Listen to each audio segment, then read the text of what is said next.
Morning, guys. I'm Kristen, and this is the Chitties.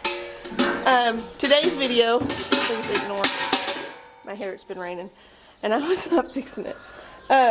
Today's video is kind of a educational video. I sold a goat in milk to some people. Great people. She went to a wonderful home. It was not that. They're having some issues getting her to milk totally out. So today I said, well, let me see if I can get a video of actually milking from behind. Got this nice big barn, but I've only got like 2.5 feet from the end of my milk stand to the fence. So it might be a little bit difficult, and it's probably going to start raining. So all that taken into account, I am going to try and show them how I massage udders to help with milk. First thing is a good feed mix. I do my own feed mix. This has like 1 part alfalfa pellets, 1 part oats, like rolled oats, 2 parts of a feed mix from the mill. It's like, I think it's 15 or 16% protein and 4% fat, and then black wool sunflower seeds. And it's about 1/4 to 1/2 part of this. And then each goat starts out with this. Maudie gets more, she gives more milk.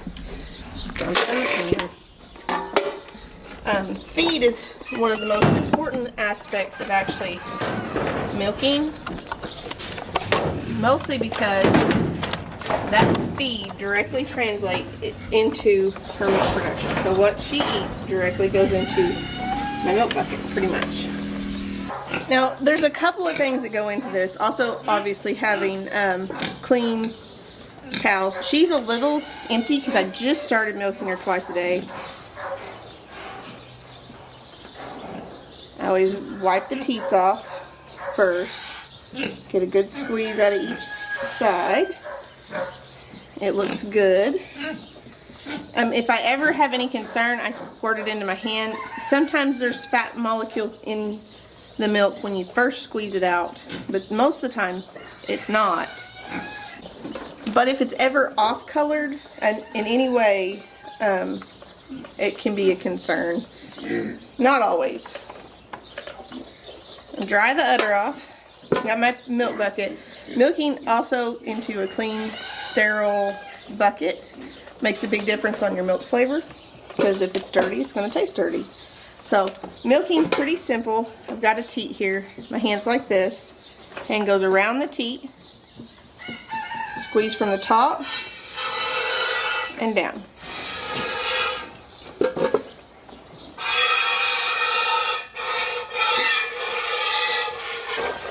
So that's all the foremilk. Like, there's just barely anything coming out. But you can see she's still full up here.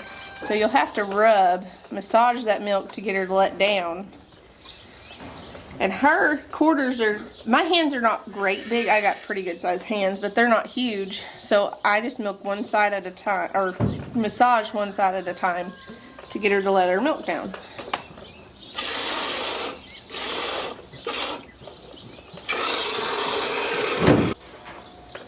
But you can feel in here, they've got lobes that, it's what it feels like. Big lobes in here that hold the milk. And they have the choice of letting it down or not when they're not totally full. But massaging it while you're milking, it helps stimulate that milk letdown.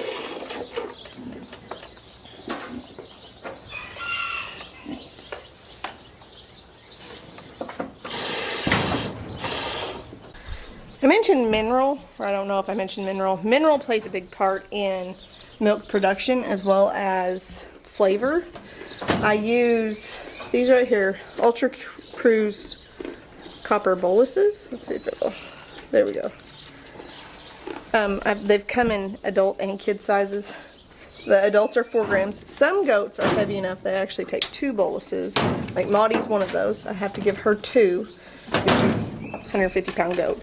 This one takes an adult and a kid. Next year she'll probably take 2 adult boluses. But mineral is something that's very important, and I actually, this is all I had on hand right now. This is a pretty decent goat mineral. It's one you can usually get locally at like Tractor Supply. It's got minimum 1300 ppm of copper. Copper is a huge one for goats. They require copper just about for all of their body processes. The back is filthy. Sorry.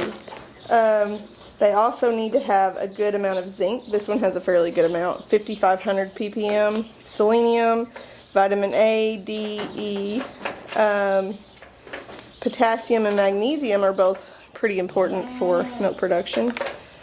And all around, you've got to have a good phosphorus calcium ratio. This one has a pretty good one. 16% calcium and 8% phosphorus. So it's a 2-to-1 ratio. It's what it's supposed to be for cows and horses and goats.